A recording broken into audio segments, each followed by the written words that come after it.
शनिवार के व्रत की विधि। इस दिन शनि की पूजा होती है। काला तिल, काले वस्त्र, तेल, उड़द शनि को बहुत प्रिय है, इसलिए इनके द्वारा शनि की पूजा होती है। शनि की दशा को दूर करने के लिए यह व्रत किया जाता है। शनिवार की व्रत कथा। एक समय सूर्य, चंद्रमा, मंगल, बुध, बृहस्पति, शुक्र, शनि, राहु और केतु इन ग्रहों में आपस में झगड़ा हो गया कि हम सब में सबसे बड़ा कौन है। सब अपने आप को बड़ा बताने लगे। जब आपस में कोई निश्चय न हो सका तो सब के सब आपस में झगड़ते हुए इंद्र के पास गए और कहने लगे कि आप देवताओं के राजा हो, इसलिए आप हमारा न्याय करके बताओ कि हम 9 ग्रहों में से सबसे बड़ा कौन है। राजा इंद्र इनका प्रश्न सुनकर घबरा गए और कहने लगे, मुझ में यह सामर्थ्य नहीं है कि मैं किसी को बड़ा या छोटा बतलाऊं। मैं अपने मुख से किसी को कुछ नहीं कह सकता। हाँ, यह एक उपाय बता सकता हूँ मैं तुम लोगों को। इस समय पृथ्वी पर एक राजा विक्रमादित्य दूसरों के दुखों का निवारण करने वाला है, इसलिए तुम सब मिलकर उन्हीं के पास जाओ, वही तुम्हारे दुखों का निवारण करेंगे। ऐसा वचन सुनकर सभी ग्रह देवता चलकर भूलोक में राजा विक्रमादित्य की सभा में जाकर उपस्थित हुए और अपना प्रश्न राजा के सामने रखा। राजा उनकी बातें सुनकर बड़ी चिंता में पड़ गए कि मैं अपने मुख से किसको बड़ा बताऊं और किसको छोटा बताऊं। जिसको छोटा बताऊंगा वही क्रोध करेगा, परंतु उनका झगड़ा निपटाने के लिए एक उपाय सोचा कि सोना, चांदी, कांसा, पित्तल, सीसा, रागा, जस्ता, अभ्रक और लोहा 9 धातुओं के 9 आसन बनवाए। सब आसनों को क्रम से, जैसे सोना सबसे पहले और लोहा सबसे पीछे बिछाए गए। इसके पश्चात राजा ने सब ग्रहों से कहा कि आप सब अपने अपने आसनों पर बैठिए। जिसका आसन सबसे आगे है वह सबसे बड़े और जिसका आसन सबसे पीछे है वह सबसे छोटा जानिए, क्योंकि लोहा सबसे पीछे था और वह शनिदेव का आसन था। इसलिए शनिदेव ने समझ लिया कि राजा ने मुझको सबसे छोटा बता दिया है। इस पर शनि को बड़ा क्रोध आया और कहा कि राजा, तू मेरे पराक्रम को नहीं जानता। सूर्य एक राशि पर 1 महीना, चंद्रमा 2.25 महीना 2 दिन, मंगल 1.5 महीना, बृहस्पति 13 महीने, बुध और शुक्र 1 महीने, परंतु मैं एक राशि पर 2.5 साल अथवा 7.5 साल तक रहता हूँ। बड़े बड़े देवताओं को भी मैंने भीषण दुख दिया है।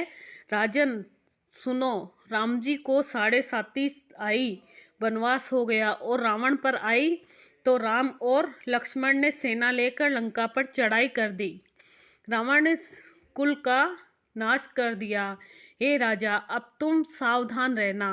राजा कहने लगा, जो कुछ भाग्य में होगा देखा जाएगा। इसके बाद अन्य ग्रह तो प्रसन्नता के साथ चले गए, परंतु शनिदेव बड़े क्रोध के साथ वहां से सिधारे। कुछ काल व्यतीत होने पर जब राजा को 7.5 की दशा आई तो शनिदेव घोड़ों के सौदागर बनकर अनेक सुंदर घोड़ों के सहित राजा की राजधानी में आए।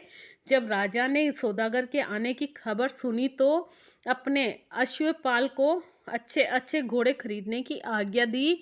अश्वपाल ऐसी अच्छी नस्ल के घोड़े देखकर और उनका मूल्य सुनकर चकित हो गया और तुरंत ही राजा को खबर दी। राजा उन घोड़ों को देखकर एक अच्छा सा घोड़ा चुनकर सवारी के लिए चढ़ा।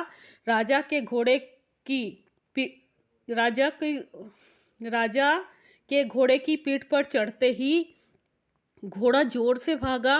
घोड़ा बहुत दूर एक बड़े जंगल में जाकर राजा को छोड़कर अंतर्ध्यान हो गया। इसके बाद राजा अकेला जंगल में भटकता फिरता रहा। बहुत देर के पश्चात राजा ने भूख और प्यास से दुखी होकर भटकते भटकते एक ग्वाले को देखा।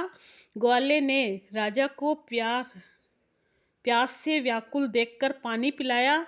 राजा की अंगुली में एक अंगूठी थी वह उसने निकालकर प्रसन्नता के साथ ग्वाले को दे दी और शहर की ओर चल दिया। राजा शहर में पहुंचकर एक सेठ की दुकान पर जाकर बैठ गया और अपने आप को उज्जैन का रहने वाला तथा अपना नाम वीका बतलाया। सेठ ने उसको एक कुलीन मनुष्य समझकर जल आदि पिलाया। भाग्यवश उस दिन सेठ की दुकान पर बिक्री बहुत अधिक हुई। तब सेठ उसको भाग्यवान पुरुष समझकर भोजन कराने के लिए अपने साथ ले गया। भोजन करते समय राजा ने आश्चर्य की बात देखी कि खूंटी पर हार लटक रहा है और वह खूंटी उस हार को निगल रही है।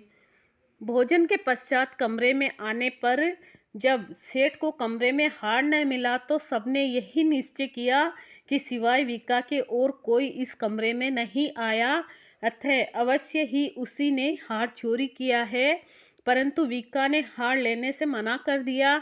इस पर 5-7 आदमी इकट्ठे होकर उसको फौजदार के पास लाए। फौजदार ने उसको राजा के सामने उपस्थित कर दिया और कहा कि ये आदमी तो भला प्रतीत होता है, चोर मालूम नहीं होता, परंतु सेठ का कहना है कि इसके सिवा और कोई घर में आया ही नहीं, अवश्य ही इसी ने चोरी की है। तब राजा ने आज्ञा दी कि इसके हाथ पैर काट कर चौरंगिया किया जाए। राजा की आज्ञा का तुरंत पालन किया गया और वीका के हाथ पैर काट दिए गए। इस प्रकार कुछ काल व्यतीत होने पर एक तेली उसको अपने घर में ले गया और कोलू पर उसको बिठा दिया। वीका उस पर बैठा हुआ अपनी जबान से बेल हाँकता रहा। शनि की दशा समाप्त हो गई और एक रात को वर्षा ऋतु के समय वह मनहार राग गाने लगा। उसका गाना सुनकर उस शहर के राजा की कन्या उस राग पर मोहित हो गई और दासी को खबर लाने को भेज दिया कि शहर में कौन गा रहा है। दासी सारे शहर में फिरती फिरती क्या देखती है कि तेली के घर में एक चौरंगिया राग गा रहा है। दासी ने महल में आकर राजकुमारी को सब कुछ वृत्तांत सुना दिया। बस उसी क्षण राजकुमारी ने अपने मन में यह प्रण कर लिया, चाहे कुछ भी हो मुझे इस चौरंगिया के साथ विवाह करना है। प्रातःकाल होते ही जब दासी ने राजकुमारी को जगाना चाहा तो राजकुमारी अनशन व्रत लेकर पड़ी रही। तब दासी ने रानी के पास जाकर राजकुमारी के न उठने का वृत्तांत कहा। रानी ने तुरंत ही वहाँ पर आकर राजकुमारी को जगाया और उसके दुख का कारण पूछा तो राजकुमारी ने कहा कि माताजी, मैंने यह प्रण लिया है कि तेली के घर में जो चौरंगिया है उसी के साथ विवाह करूंगी। माता ने कहा, पगली, यह क्या बात कर रही है? तेरा किसी देश के राजा के साथ विवाह किया जाएगा। कन्या कहने लगी कि माताजी, मैं अपना प्रण कभी नहीं तोड़ूंगी। माता ने चिंतित होकर यह बात राजा को बतलाई। जब महाराज ने भी आकर समझाया कि मैं अभी देश देशांतर में अपने दूत भेजकर सुयोग रूपवान व बड़े से बड़े गुणी राजकुमार के साथ तुम्हारा विवाह करूंगा, ऐसी बात तुमको कभी नहीं विचारनी चाहिए। कन्या ने कहा, पिताजी, मैं अपने प्राण त्याग दूंगी परंतु दूसरे से विवाह नहीं करूंगी। इतना सुनकर राजा ने क्रोध से कहा, यदि तेरे भाग्य में ऐसा ही लिखा है तो जैसी तेरी इच्छा हो वैसा ही कर। राजा ने तेली को बुलाकर कहा कि तेरे घर में जो चौरंगिया है उसके साथ मैं अपनी कन्या का विवाह करना चाहता हूँ। तेली ने कहा, यह कैसे हो सकता है? कहाँ आप हमारे राजा और कहाँ मैं एक नीच तेली।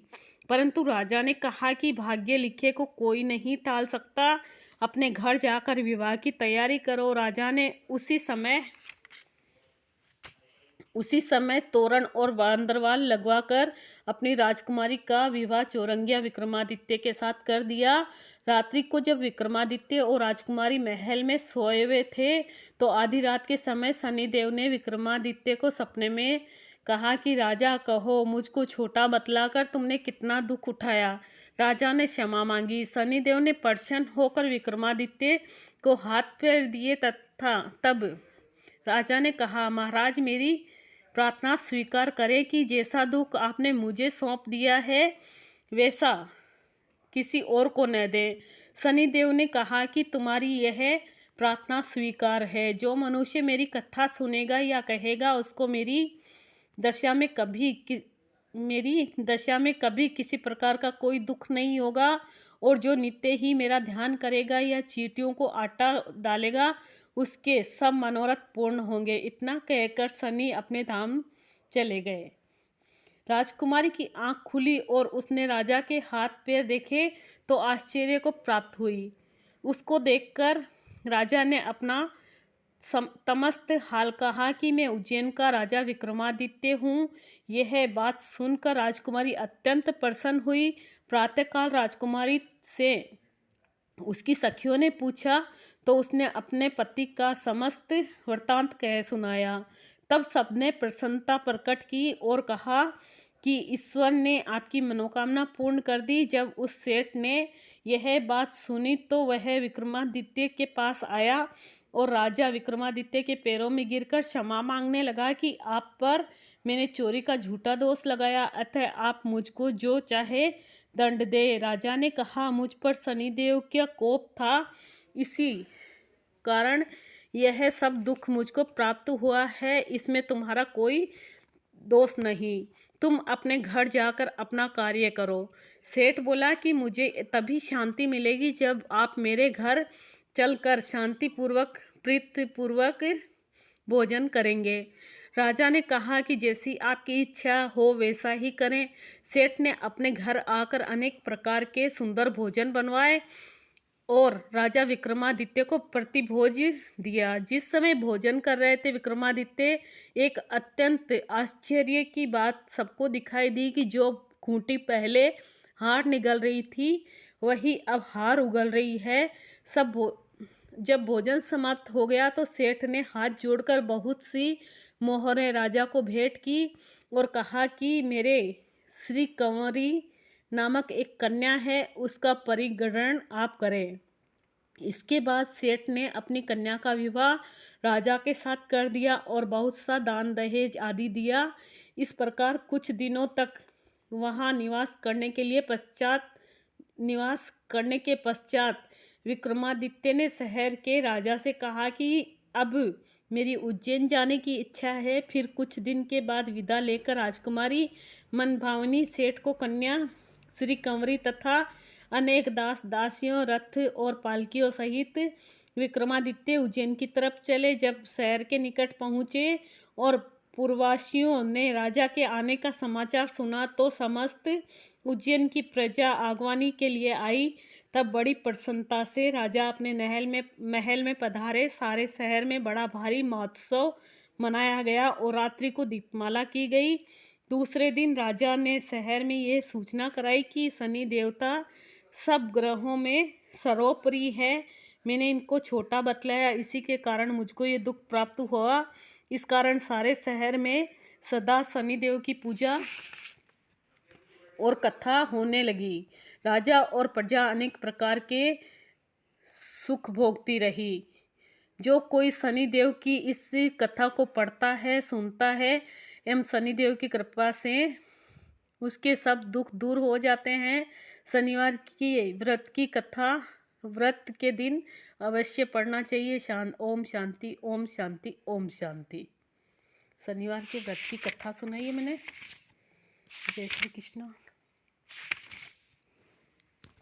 शनिवार व्रत कथा।